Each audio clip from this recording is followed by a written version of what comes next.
ایک عجیب یہ کلچر کیا ہوتا ہے, یہ آپ کو بس آخری قصہ بڑا دلچسپ ہے. سائنسدانوں نے نا 5 بندروں پہ تحقیق کی. 5 بندروں, سائنسدان بھی بڑی فلم ہوتے ہیں, کچھ نہ کچھ کرتے رہتے ہیں.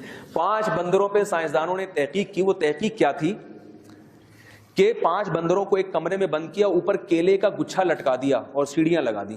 اب ظاہر ہے ہر بندر چاہے گا کہ میں کیلا کھاؤں جا کے, لیکن جیسے ہی کوئی بندر کیلے کے گچھے کے قریب جاتا وہ اوپر سے شاور کھول دیتے اور پانی سارے بندروں پہ گرنا ہو جاتا. اب جب جیسے ہی وہ بندر نیچے اترتا وہ شاور بند کر دیتے. اب بندر پریشان ہوئے کہ یار جہاں سے ہی اوپر جاتے ہیں یہ پانی سے سب بھیگنا شروع ہو جاتے ہیں. تو انہوں نے کیا کیا کہ کوئی بھی بندر اوپر جاتا نا تو باقی چاروں اس کی ٹانگ کھینچ کے نیچے لے آتے اس کو اور مارتے اس کو, پھر وہ جاتا ہے تھکائی لگاتے. تو سائنسدانوں نے کہا یہ تجربہ کامیاب ہو گیا. اب شاور کھولنے کی ان کو ضرورت ہی نہیں تھی. جیسے ہی کوئی بندر جاتا تو باقی چاروں بندر کھینچ دیتے اس کو. اب یہ دیکھتے ہیں کہ بھائی شاور کھل بھی رہا ہے کہ نہیں کھل رہا. ان کے دماغ میں نا یہ بات بیٹھ گئی کہ وہ اوپر جائیں گے تو بھیگیں گے ہم. اب سائنسدانوں نے کیا کیا, ان میں سے ایک بندر کو کمرے سے باہر نکالا اور نیا بندر لے کر آئے جس نے ابھی تک شاور دیکھا نہیں تھا. جیسے ہی نیا بندر آیا اس کو کیلے کا گچھا نظر آیا, وہ فوراً اوپر چڑھنے لگا تو باقی چاروں نے پکڑ کے اس کی ٹانگیں کھینچی اور وہ دے مار 4.5. وہ پٹا صحیح طریقے سے, پھر جا رہا ہے تو اور پٹا. وہ ڈر گیا بھائی رہنے دو. اب کیا ہوا, اسی طرح ایک ایک بندر کو نکالتے رہے اور نیا بندر لاتے رہے. 4 بندر نئے آ گئے اور ایک کیا ہو گیا, پرانا رہ گیا. اب جو 4 بندر میں سے جو چوتھا آیا نا نیا, وہ جیسے ہی اوپر جا رہا ہے تو صرف وہ پرانا والا ایک نہیں پکڑ کے پیٹ رہا اس کو, باقی 3 بھی پکڑ کے پیٹ رہے ہیں اس کو, حالانکہ انہوں نے تو شاور دیکھا ہی نہیں ہے.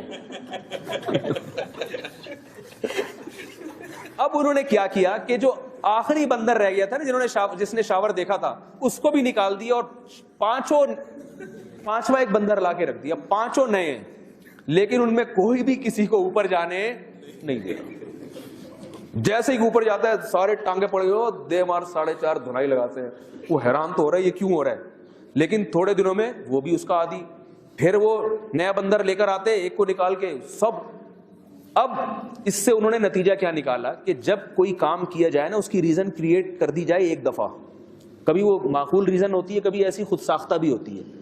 تو ایک نسل جب اس پہ گزرتی ہے تو اگلی نسل کو اس کو تعلیم کی ضرورت نہیں ہوتی, وہ اپنے باپ دادا کو خود بخود فالو کر رہی ہوتی. ہمارے دماغوں میں یہ خناس بھر دیا گیا ہے کہ جلدی شادی نقصان دہ ہے. اب آپ اس کے خلاف جتنے مرضی دلائل دیں, لوگ کہیں گے بھائی اگر یہ فائدے مند ہوتی تو ہمارے معاشرے میں اس کا رواج کیوں نہیں ہوتا. اگر ہمارے دماغ میں خناس ڈال دیا گیا کہ اولاد پیدا کرنے سے عورت کی صحت خراب ہوتی ہے اور وہ بوڑھی ہو جاتی ہے اور یہ ہو جاتی ہے. اب آپ میڈیکل سائنس کی رپورٹیں بھی اگر پڑھو گے نا, ڈاکٹروں کی تحقیقات بھی پڑھو گے, مگر آپ اس ریزن پہ غور ہی نہیں کرو گے. آپ بولو گے جو جلدی شادی کر رہا ہے حماقت اور بیوقوفی کا فتویٰ, اس کو لے جا کے آپ پکڑا دیں, یہ بیوقوف ہے, پاگل ہے, 15 سال میں شادی کر لی, پاگل ہو گیا بالکل, ابھی تو بچہ تھا. اب ہم بتا رہے ہیں بچہ نہیں ہے بھائی, ٹھیک ہے بچہ نہیں رہا یہ, نہیں بچہ ہے. تو وہی بندروں والا حساب ہے. اب نئی نسل کو ہمیں کچھ سمجھانے کی ضرورت نہیں ہے, وہ ہمیں دیکھ کے خود بخود وہی کام کر رہی ہے کہ جو شادی کرنے کی کوشش کرے گا ٹانگیں پکڑ کے سارے اس کی کھینچیں گے.